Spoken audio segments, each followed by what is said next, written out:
Hello everyone, this is Varsha from CSE AI Department, 4th Sem, SVCE College.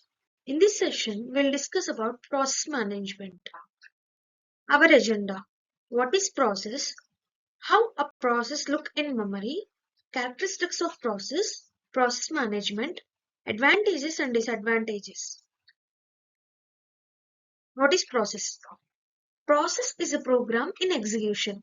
For example, when we write a program in C, during compilation, program resides in secondary memory. During execution, operating system loads program from secondary memory to main memory. Why? Because CPU cannot access secondary memory. For example, when we write a program in C or C++ and compile it, compiler creates binary code. Original code and binary code are both programs. When we actually run the binary code, it becomes process. Because while running, we will call it as process. We will call the program as process. A program stores on a disk is passive entity and the program under execution, that is an active entity.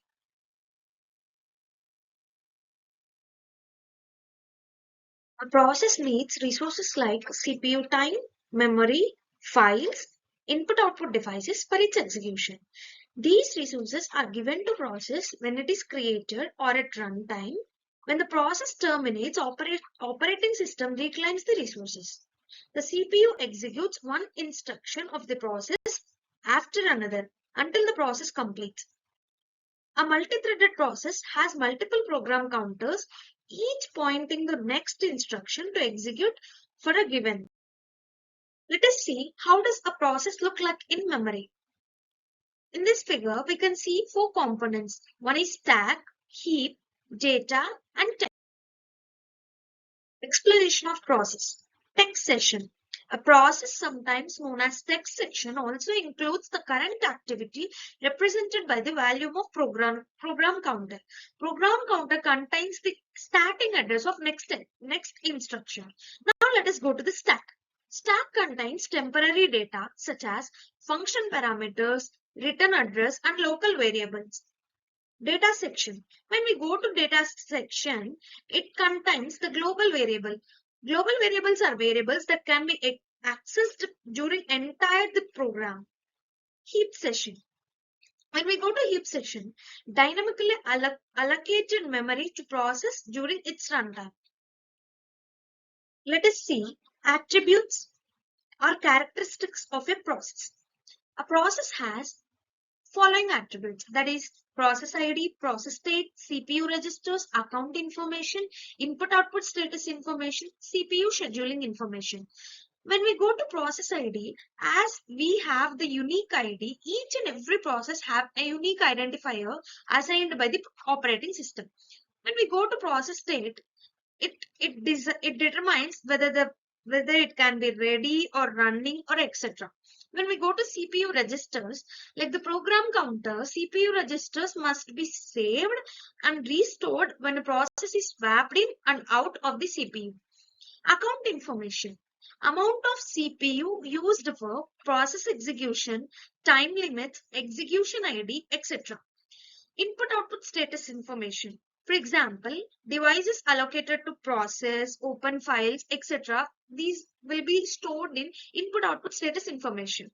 When we go to CPU scheduling information, for example, priority. For different processor, we have different priorities. For example, for a short time process, assign a high priority in shortest job first scheduler. Process management. When we go to process management, it refers to techniques and strategies used by organization to design, monitor, and control their business processes to achieve their goals efficiently and effectively. It involves identifying the steps involved in completing a task, accessing the resources required for each and every step, and determine the best way to execute the task. Process management can help organizations improve their operational efficiency, and it also reduce costs and also increase customer satisfaction and maintain compliance with regulatory requirements. It involves analyzing performance of existing processes, identify bottlenecks, changes to optimize the process flow. Next,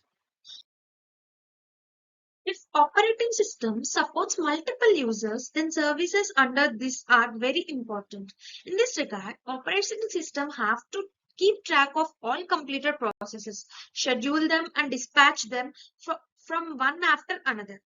But user should feel that he has full control of the CPU. So that we have some system calls in this category, that is fork a process, terminate a process, wait for child process to terminate, change the priority of process, block the process, ready the process, dispatch a process, suspend a process, resume a process, and delay a process. States of process. In new, when we will say that the process is a new state, that when we newly created the process or being created process. Ready. After creation process, it goes to the ready state.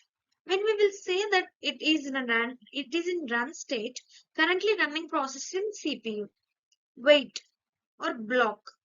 When a process requires input output access, we will say that the process is in wait.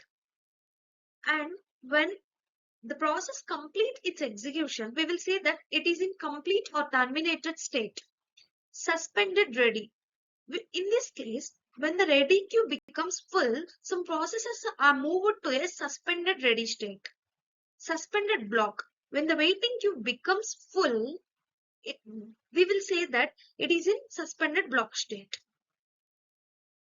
When we go to the advantages of process management, first one is improved efficiency. Process management can help organizations identify bottlenecks and inefficiencies in their processes, allowing them to make changes to streamline workflow and increase productivity. Next, cost savings. By identifying and eliminating waste and inefficiencies, process management can help organizations reduce costs associated with their business operation. Improved quality. Process management can help organizations to improve the quality of their products or services by standardizing process and reducing errors. By reducing errors, we can increase the efficiency also. Increase the customer satisfaction. By improving efficiency and quality, process management can enhance the customer experience and increase the satisfaction of the customer.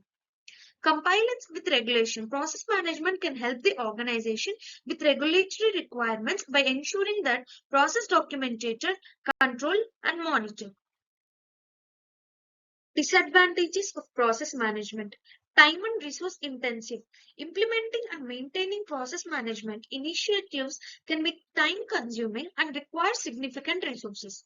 Resistance to change. Some employees may resist changes to established process, which can slow down or hinder the implementation of process management initiatives. Overemphasis on process. Overemphasis on the process can lead to lack of focus on customer needs and other important aspects of business operation.